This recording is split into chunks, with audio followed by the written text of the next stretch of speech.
Assalamualaikum warahmatullahi wabarakatuh. Alhamdulillah, alhamdulillahi atana bi syahril mubarak alladzi furida fihi sayyidul bashar khairul anam.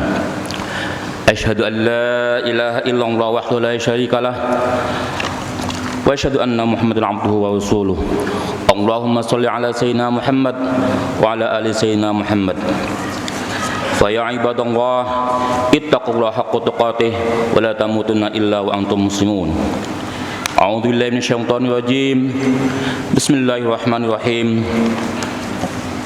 Laqad kana lakum fi Rasulillahi uswatun hasanah liman kana yarjullaha wal yawmal akhir wa dzakarallaha katsiran. Masyaallah muslimin rahimakumullah, jamaah Masjid Al-Barakah yang kami hormati. Alhamdulillah kita bisa melaksanakan kewajiban kita melaksanakan sholat Jum'ah sebagai kewajiban umat Islam, dan kita bisa berkumpul dalam suasana yang tenang dan teduh. Jamaah Jumat yang saya hormati, selaku khatib kami menyempatkan untuk wasiat kepada diri kami dan kepada jamaah sekalian untuk meningkatkan takwa kepada Allah Subhanahu wa taala, yaitu dengan menjalankan perintahnya dan menjauhi larangannya.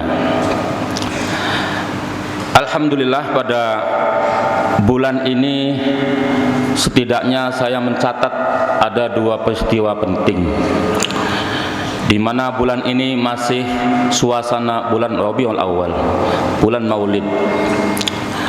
Bulan Maulid ini merupakan, sebagaimana kita ketahui, adalah merupakan bulan yang penuh berkah, karena di bulan ini pada 14 abad yang lalu telah lahir seorang manusia agung,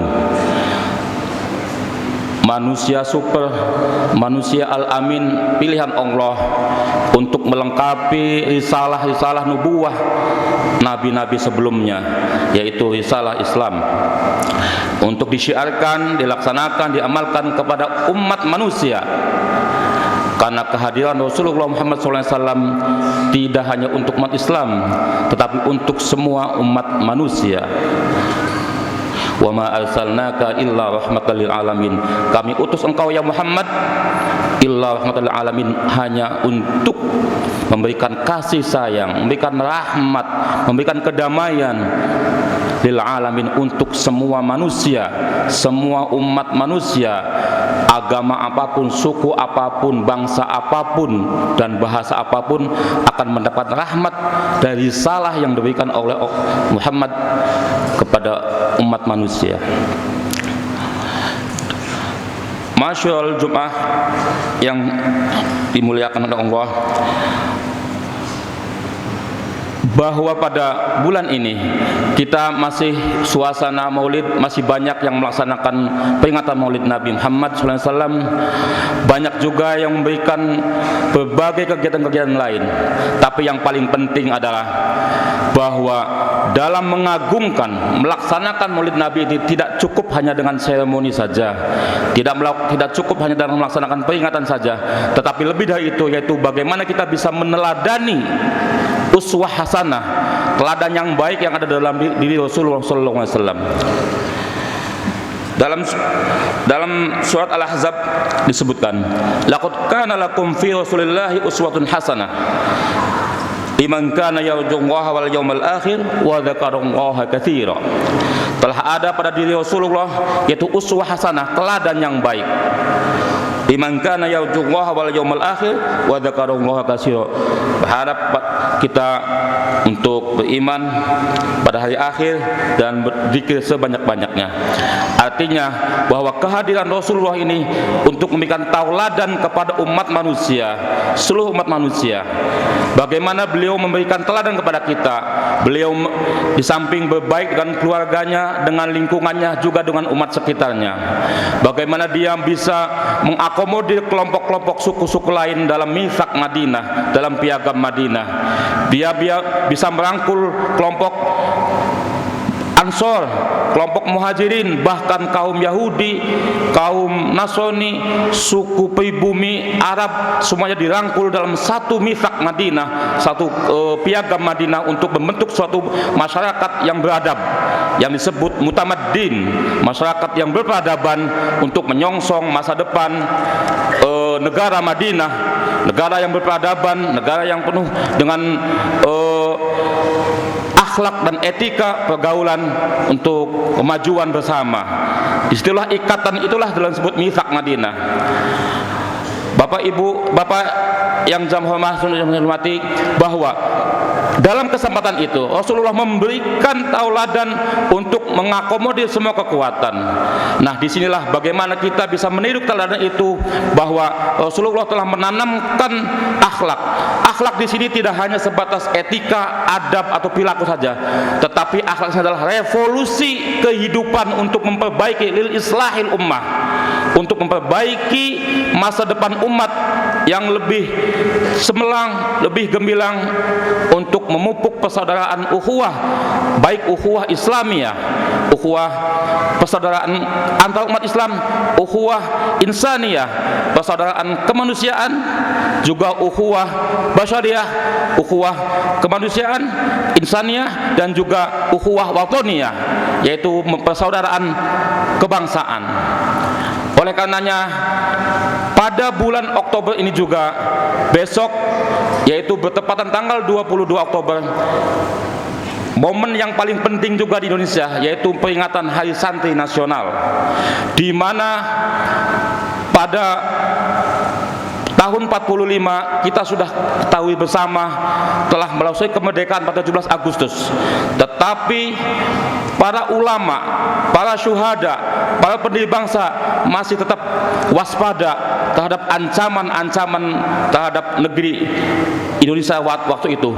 Dan terjadilah agresi nikah waktu itu tahun 45, tepatnya 10 November di Surabaya.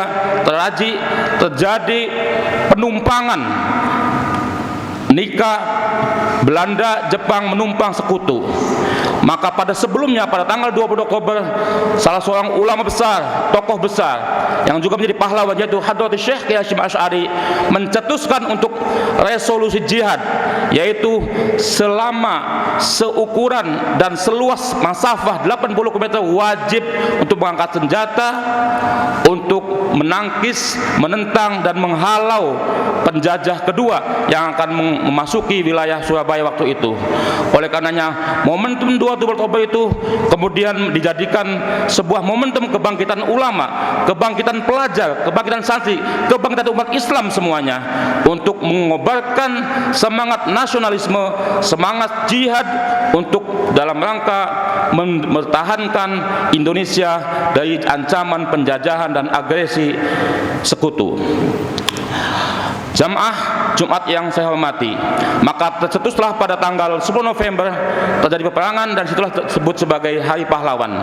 Jadi momentum Hari Pahlawan ini didahului pada tanggal 2 Oktober merupakan sebuah gerakan untuk melakukan pemusatan dan antisipasi dari kelompok Islam untuk melaksanakan perjuangan jihad melawan sekutu tersebut, yang disitulah jadi momen pada tahun 2015 Presiden memutuskan dalam nomor suratnya nomor 22, persis seperti tanggalnya 22 tahun 2015, sebagai Hari Santri Nasional. Hari Santri ini bukan hanya milik santri, tetapi milik semua umat Islam, semua pelajar Islam, semuanya harus bangga bahwa kita memiliki hari sebagai momentum perjuangan dalam rangka keterlibatan kita mempertahankan NKRI dari penjajahan asing. Masyaallah muslimin rahimakumullah. Dalam saat itu, Hadratus Syekh Hasyim Asy'ari memberikan jargon yang sangat terkenal, yaitu hubbul waton minal iman. Nasionalisme, cinta tanah air, cinta kampung halaman adalah bagian dari keimanan. Atau kita kata balik, bahwa bagian dari keimanan adalah cinta tanah air, cinta kampung halaman. Bangsa Indonesia mungkin tidak dilakukan lagi tentang cinta dan akhirnya. Bagaimana kita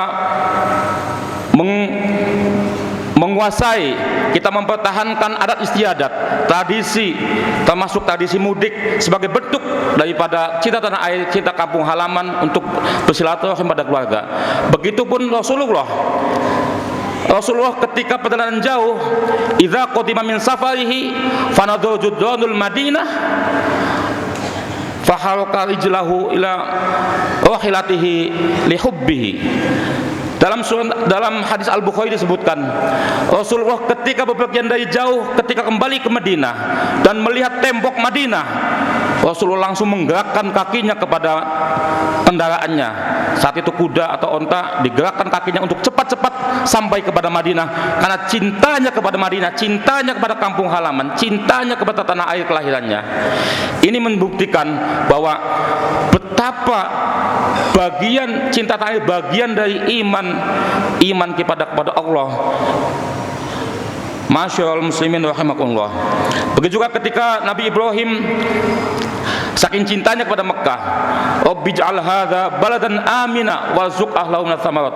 Rabbij'al hadzal balada, ya Allah Tuhan, ij'al hadzal balad, jadikanlah bumi ini, bumi Mekah, sebagai kecintaan tanah air, bumi Mekah, baladan amina, negeri yang aman, tentram, loh, jinawi. Inilah momentum bulan Oktober ini adalah pertama, masih suasana Maulid Nabi sebagai kebanggaan kita umat Muhammad, umat Islam, untuk memperingati, meneladani, menjadikan contoh tauladan dalam kehidupan keseharian kita. Tidak cukup hanya dengan seremonis saja, dan selanjutnya dalam konteks keindonesiaan kita juga mempunyai peristiwa momentum, yaitu kebangkitan umat Islam, kebangkitan kaum pelajar Islam, kebangkitan kaum santri dalam menggerakkan, mempertahankan NKRI. Oleh karenanya kita wajib mensyukuri bahwa Indonesia adalah negara yang alhamdulillah sampai hari ini aman-aman saja. Bila kita dibandingkan negara-negara di Timur Tengah, di negara-negara luar sana yang mayoritas Muslim, Indonesia dengan berpenduduk yang luar biasa banyaknya, juga dengan suku-suku yang ribuan, dan juga ada sekian agama, sekian ribu bahasa, sekian pulau-pulau, tapi alhamdulillah disatukan dalam satu misak kesepakatan, yaitu Pancasila, NKRI. Oleh karena kita wajib mensyukuri, sebab kalau kita mensyukuri akan Allah akan memberikan kenikmat kepada kita. La in syakartum la azidannakum wa la in kafartum inna adzabi lasyadid. Seandainya kalian bersyukur,